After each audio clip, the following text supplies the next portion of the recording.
Good morning, ladies and gentlemen, how are you doing? I'm nearly done with exams at university and currently have a few days off before the last one, so I thought why not work on a new upload. As promised, today I'm bringing you the first 6th gen PU battle on this channel against SherlockHolmes91100 or Lupo for short, one of the very few remaining PU battlers I know, meaning that inadvertently you will hear his name more than once in my upcoming videos, which isn't necessarily a bad thing as you will see. Since Lupo, just like me, raises all of his pokes to level 100, we are able to battle with no restrictions, which is a rarity in X and Y. The idea behind my team was to take advantage of 6th gen pokes and abilities, with the only exception being Technician Mr. Mime that I have already used in Black 2 and White 2. Lupo meanwhile decided to go with old school Black 2 and White 2 PU pokes, one of which is Audino, an immediate sign of a long battle. Let's see then how it went down.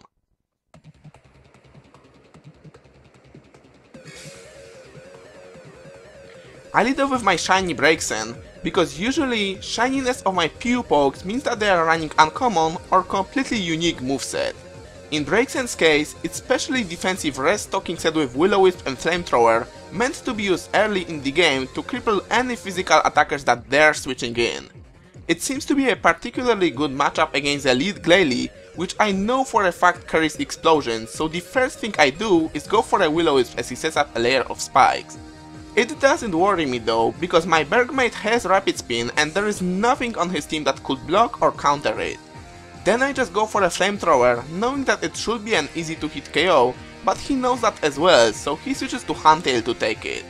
Looking on his team, this thing is by far the biggest threat and I really have no clue what is it doing in PU, with 485 base stat total, Shell Smash, and as I find out right now, a Water Veil on top of it. I mean, one Shell Smash with speed positive nature and it outspeeds base 85 Scarfers as well as Electrode, something that even Caracosta cannot do, and Caracosta is NU. Not to mention that with its decent defenses and the White Herb, Pokemon that can actually take a hit from this thing are just not able to kill it in one hit.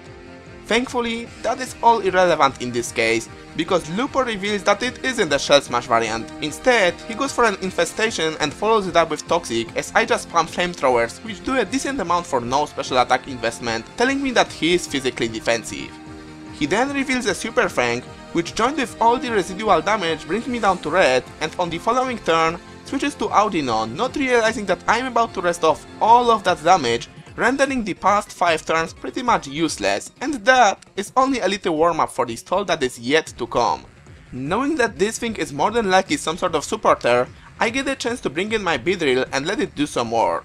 If you watched my previous battle, then you already know what kind of Beedrill this is, otherwise you are about to find it out right now.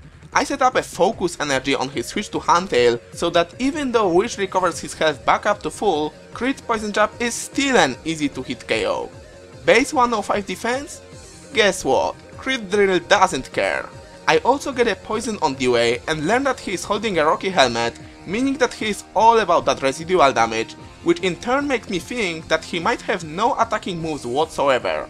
That is why I decide to go for a Fell Stinger, not knowing that it doesn't take residual damage into account and doesn't raise attack unless it's the move itself that knocks out the target, and furthermore, he reveals that his last move is a Brine, which is easily enough to finish me off.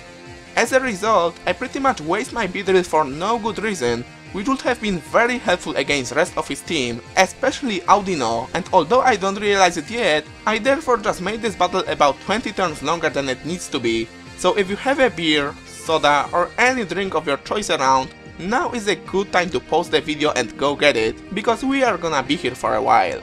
So after that double down, I go to my Bergmite to rapid spin his spikes, and I think he sees that coming, so he sends out his monkey to scare me off. With my beastly physical defense and Eviolite, I can take a close combat even if he is Adamant Bandit, so I decide to stay in just to find out what item is he holding. He returns back to Glalie predicting my switch, which actually worries me more than his monkey, because keeping in mind his Huntail set, I realize that it might not be a regular lead set that I'm familiar with, and I certainly don't want to take any attacks on a special side.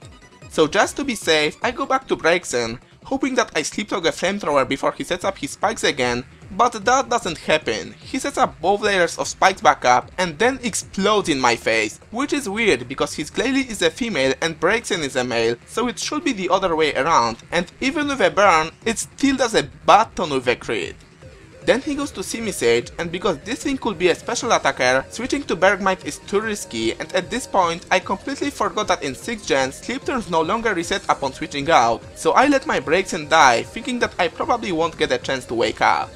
In exchange, however, I learned that this is a Life Orb physical attacker, so then I go back to my Bergmite and go for Recover to find out if Rock Slide is the best move he can hit me with. He reveals that he is carrying a superpower, but just look at that, even with Life Orb it does only around half, meaning that I can easily recover stall him. Realizing that, he switches to Audino as I recover all of my health and then sets up a reflect as I rapid spin his spikes once again, but that's completely fine with me, because now that I know his Simisage is set, I'm thinking that he might not have a special attackers other than Handtail, meaning that I am free to set up a curse and there is nothing he can do about it. He proves me wrong on this one by bringing a Bird Jesus himself, except it's a female, but never mind that. By the time it comes in, I have +2 attack and I am ready to do some damage with Avalanche.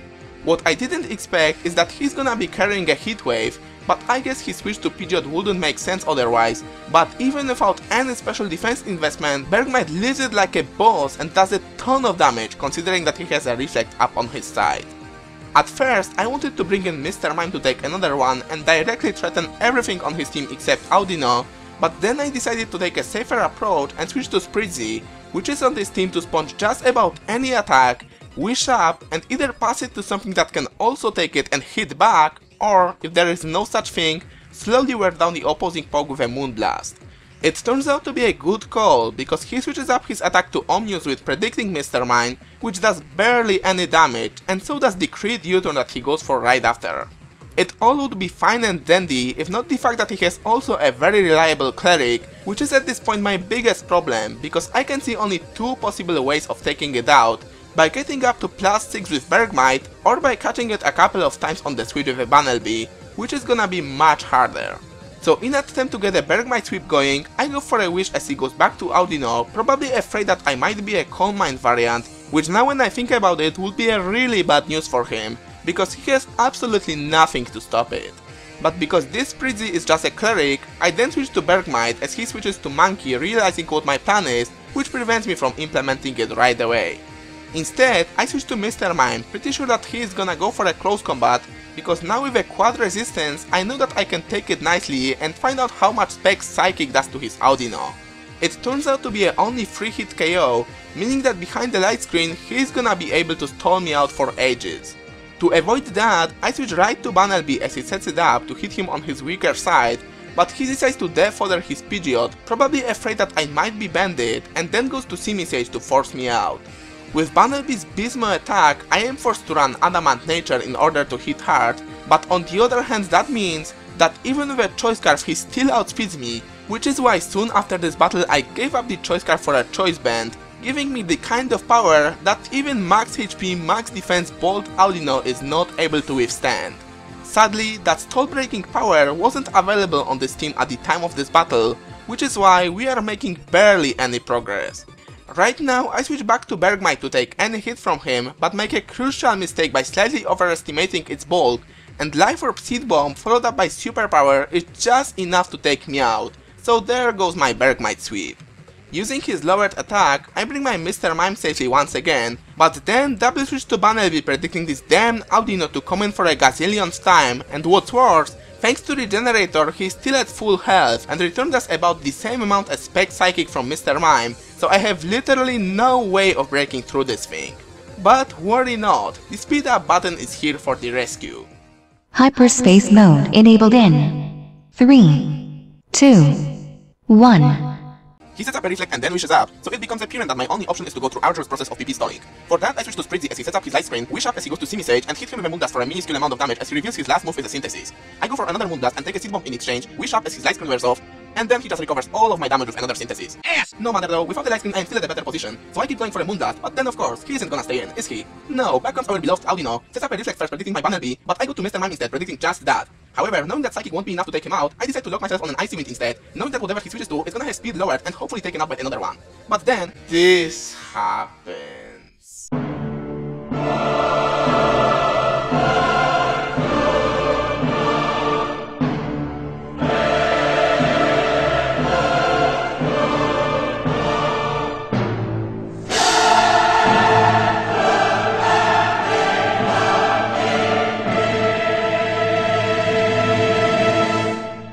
Oh no, no. Spritzy, save me. Yes, taking it easy, thank you. No. No. No! Oh wait, actually, yes, I'm pretty sure I lost, but this tower is also over. Go, Mr. Mime, show that monkey who is in the house. Oh, Audino, you are the bane of my existence, but at the same time I am so happy to see you. I really am. You know why? Because my Mr. Mime is on a mission. A suicide mission. Yes, something is gonna die. Something did die. Bunnelby, there is a job that needs to be finished. No, Reflect isn't gonna help you now, bye bye. Everything dies. Oh, your monkey is scarfed. I mean, of course it's scarfed. Home Close Dynamic Punch is a thing only in my PU boxes. Anyways, that is the game. Good game, Lupo. Despite its length, we both brought some unique sets on our teams, we both got to show them off, and it came down to 1v1 matchup. I couldn't ask for anything more. I hope you all enjoyed it as well. If so, be sure to leave a like or comment, and as always guys, I see all of you next time.